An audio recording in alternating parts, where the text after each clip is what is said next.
Hello everyone, welcome to the YouTrade channel. This is Amy Tong.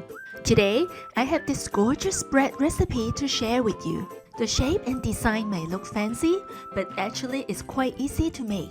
You can serve this bread plain or sprinkle a little bit powdered sugar for a more festive look. I made this bread with the Tang Zhong method, which is a natural way to make bread that are soft and fluffy even after a few days. So follow me to the kitchen and I'll show you step by step on how to make this cinnamon pour-part bread. Let's prepare the Tang Zhong, and we will need a small pot and a wooden spatula with a flat top. Add in 3/4 of a cup of cold water and a 1/4 cup of all-purpose flour. Stir this mixture off the heat until there's no lump. Next, heat the mixture over medium heat and stir constantly with your wooden spatula. The mixture will slowly thicken up and becomes like a really wet dough consistency. When your Tang Zhong reaches 65 degrees Celsius, it's ready. It should be thickened and slightly translucent. Remove from heat and let it cool completely before use.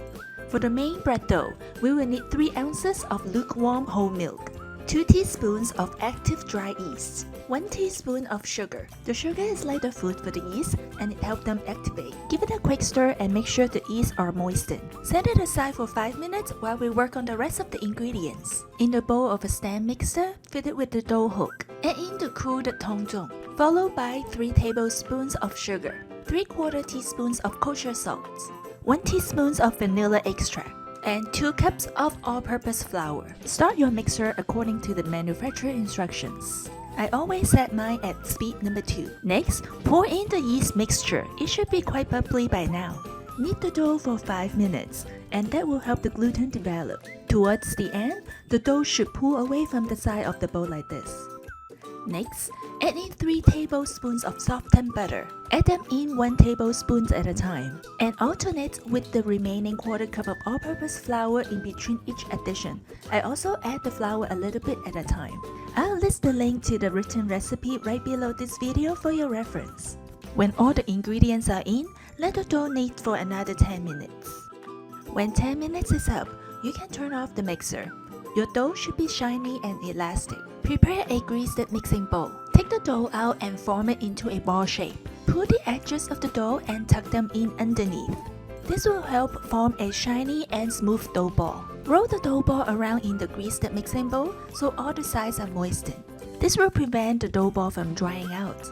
Place the dough ball seam side down and cover with a piece of plastic wrap. Let the dough rest in a warm place for 1 hour. After 1 hour of proofing, your dough should be double in size. Gently knead the dough a few times to release the gas.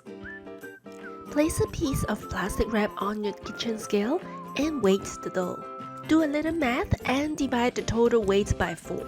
Roughly divide the dough into 4 equal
and roll it out to the edge. Do the same for all the sides and your dough will come out nice and round. When your dough is about 10 inches in diameter, it should be nice and thin like this. Line your baking sheets with a piece of parchment paper. Carefully transfer your rolled dough onto the baking sheets. Brush the top of the dough with the egg wash that we prepared earlier. The egg wash will act like a glue for the cinnamon sugar. Evenly sprinkle 1/3 of the cinnamon sugar that we prepared earlier. Be sure to leave out a 1/4-inch border all around. Set it aside for now while we work on the second layer. And the process is the same. Roll the dough into a 10-inch circle.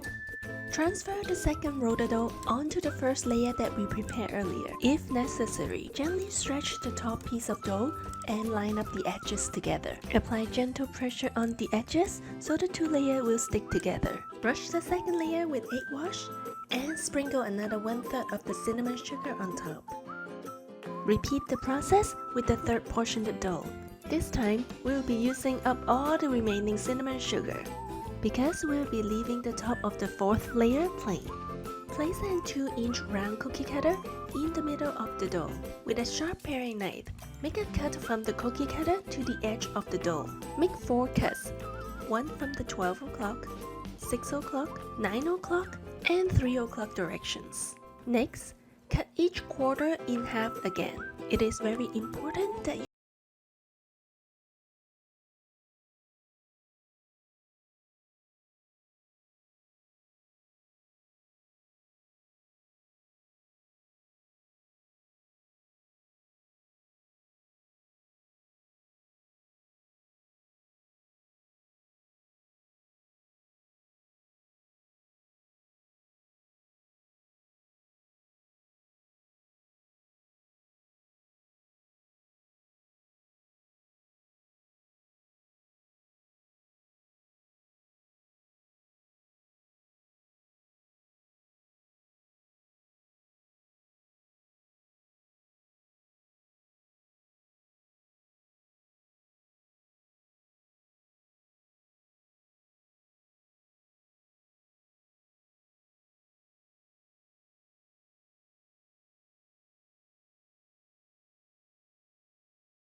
let the bread cool down slightly before serving. You can serve the bread warm or at room temperature.